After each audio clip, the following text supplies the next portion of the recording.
cette première partie du CCE, donc Charles Doux a exposé son projet. Alors en quoi consiste-t-il ce projet?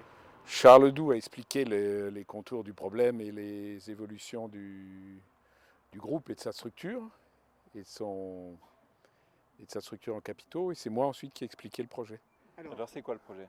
Le projet, c'est d'obtenir demain du tribunal de commerce de Quimper la poursuite de la période d'observation, dans la mesure où nous pouvons en assurer le financement, fonctionner sur des bases normales en grand export et en produits élaborés, tout en trouvant le moyen, dans le cadre des reprises qui ont été proposées depuis un moment par d'autres sur le pôle frais, tout en permettant une reprise d'un certain nombre de sites et surtout d'emplois du pôle frais. Alors, il y a un revirement de Charles Doux sur la participation financière de la Barclays. Ce qui était bon, ce qui était mauvais il y a 2 mois est bon maintenant.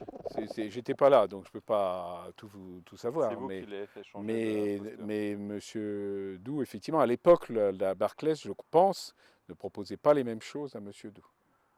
Enfin, il n'a pas eu le temps d'en parler. Les syndicats disent globalement, on n'a pas confiance. Doux nous a amené là où on en est. Comment pouvoir lui accorder notre confiance aujourd'hui? Vous répondez quoi à ça?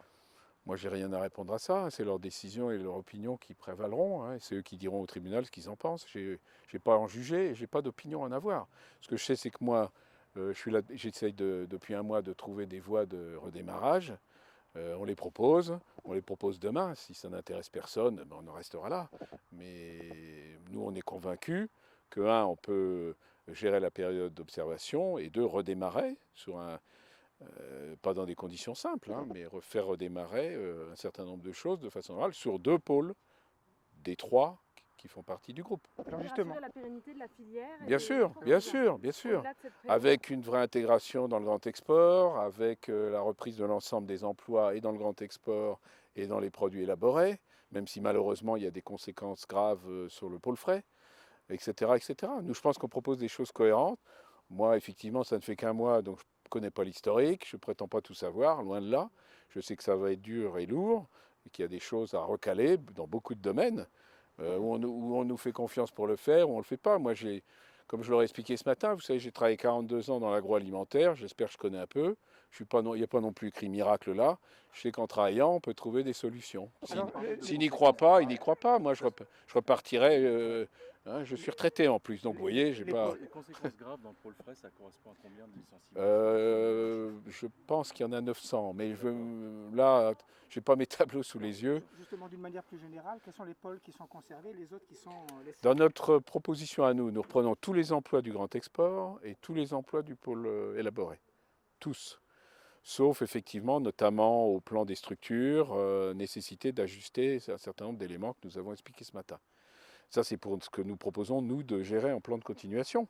Puis après, il y a il y a malheureusement donc ce problème du pôle frais avec, je dis de mémoire, des conséquences importantes sur 900 ou 1000 emplois. Dans le schéma 900 ou 1000, si les repreneurs extérieurs maintiennent leur offre, hein, c'est-à-dire un certain nombre de groupes du métier, qui, comme vous le savez, ont fait des offres sur certains sites, pas tous les sites, pas tous les emplois. Voilà.